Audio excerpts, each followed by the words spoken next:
The topic of this afternoon's session is Australia's Green Revolution and the lessons for the UK.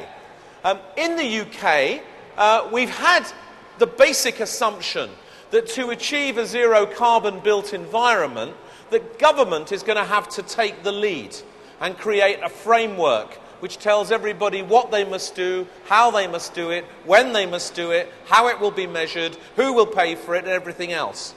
But this assumption that a clear government framework is required may not be correct. Maybe there are some countries where huge progress has been made without a clear government framework. And maybe one of those countries is Australia. So let me quickly ask you to give me your opinions in the form of a vote. Do you think the UK has things it can learn from Australia on the green agenda? If you think yes, raise your hand. If you think no, raise your hand. Everybody thinks there might be something to learn. Let's introduce our keynote speaker, Che Wall. Che is the most recent past chairman of the World Green Building Council and was the founding chairman of the Australian Green Building Council. He is these days managing director of the Lincoln Scott Group of companies, providing consultancy both throughout Australia and the Asia-Pacific region. He's been a leader and a pioneer in the field of the environment for many years, and it's a great pleasure now to invite you to join me in welcoming to the think tank Che Wall. Che.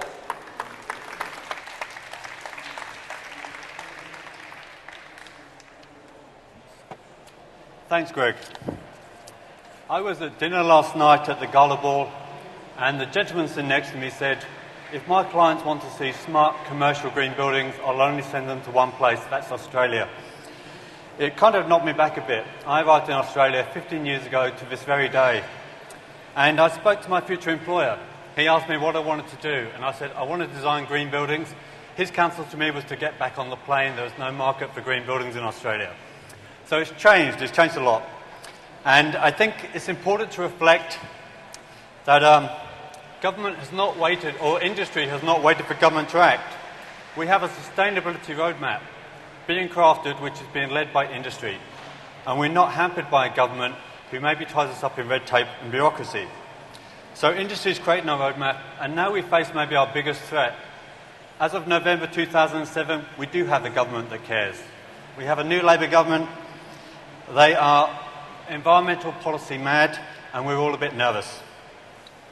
So to try and communicate how we've got there, I want to take you on a bit of a journey and focus on a couple of key moments, I think, in the delivery of projects and policy within Australia that has shaped the industry leadership we have.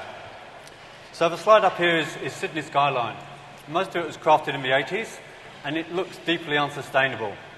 There was no language for sustainability in the early 90s. It just wasn't on the radar. Indeed, you could build a building in Australia without any recourse for energy. There was no building codes. But in 1993, Sydney was awarded the Olympic Games, the Summer Olympics of 2000, and Greenpeace wrote the environmental guidelines. It was to be the first Green Games. The environment intent was very strong, but the language was poor, it was fuzzy. And more importantly, the City of Sydney had too much reputation to risk for budget blowouts and late delivery of buildings. So the response was mixed. But there was some good examples, some successes. These buildings were delivered in the Olympics precinct for the Royal Agricultural Society. Their main use is for housing animals for the Easter show. The Olympic use was for housing the main press centre, an irony which wasn't lost on the design team at the time. So the buildings shunned their original brief. They abandoned mechanical systems, and a brief was set for no moving parts. What we have is a building, or buildings which articulate the built form to get rid of the mechanical interventions and focus the efforts for where they add value. In doing so, they saved about $1 million of capital cost. So the important lesson was learned: if you pursue design with an absolute intent for the drivers, you can achieve capital value. They were quite unusual looking buildings. When the Royal Australian Institute of Architects had their Interior Design Awards that year, they threw out 45 entrants to the interiors category, corporate offices, nice homes, and they pulled these buildings in. You can imagine it created quite a shock. And we had the first sign in Australia that there's a different way of looking at buildings from the buildings of the 80s, the tissue box towers.